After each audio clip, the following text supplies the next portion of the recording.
আসসালামু আলাইকুম ভিউয়ার, সবাই কেমন আছেন? আশা করি সবাই ভালো আছেন। আমার ইউটিউব চ্যানেল রিপন কোরাজ, ওটাকে সাবস্ক্রাইব করবেন, লাইক কমেন্ট শেয়ার দেবেন আমার ভিডিওতে। আর রিপন কোরাজ আমার ফেসবুক পেজের নাম। বেশি থেকে বেশি শেয়ার করবেন আর লাইক কমেন্ট শেয়ার দেবেন, এতে আমি উৎসাহিত হই। এসব জ্যামিতি শিখি। জ্যামিতি শেখার আগে হচ্ছে রেখা, প্রথম অধ্যায় থেকে রেখা ও কোণ, এটা থিওরিক্যাল। রেখা হচ্ছে বিন্দু চলার পথকে রেখা বলে। দুটি তল পরস্পরকে ছেদ করলে ছেদস্থলে একটি রেখা উৎপন্ন হয়। রেখার শুধুমাত্র দৈর্ঘ্য আছে, প্রস্থ আছে, উচ্চতা নেই। একটি রেখার ভিতরে অসীম বিন্দুকে বিন্দু অবস্থান করে। রেখা দুই প্রকার, একটা হচ্ছে সরল রেখা, একটা হচ্ছে বক্ররেখা।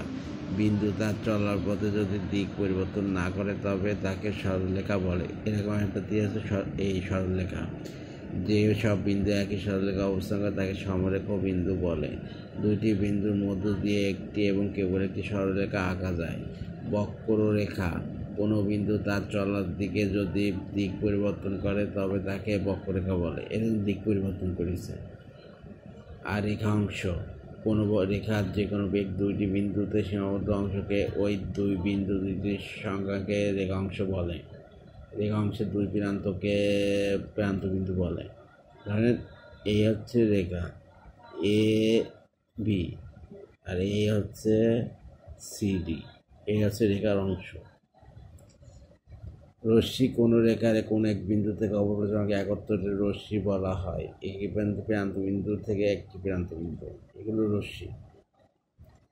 তাহলে লম্ব রেখা, একটি সরলরেখার উপর থেকে একটি বিন্দুতে আরেকটি সরলরেখা খারাপভাবে দ্বন্দ্বমান হলে উক্ত বিন্দুকে 90 ডিগ্রি কোণ হলে সরলরেখা দুইটি একটি অপরকে লম্ব হবে। এই একটা সরলরেখা, এর উপর এটা টানলে এটা হচ্ছে সরলরেখা, এটার উপরে আরেকটা সরলরেখা এরকম করে 90 ডিগ্রি যদি হয়, এটা 90 ডিগ্রি যদি হয়, তাহলে এটা হচ্ছে লম্ব রেখা। তাহলে এ বি হচ্ছে লম্ব রেখা।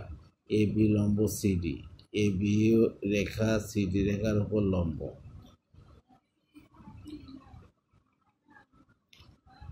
এবার হচ্ছে কোনো সরলরেখা বহিস্থ কোনো বিন্দু উক্ত সরলরেখার উপর যতগুলো রেখাংশ টানা যায় তাদের মধ্যে লম্ব রেখাংশটি সবচেয়ে ক্ষুদ্রতম দূরত্ব।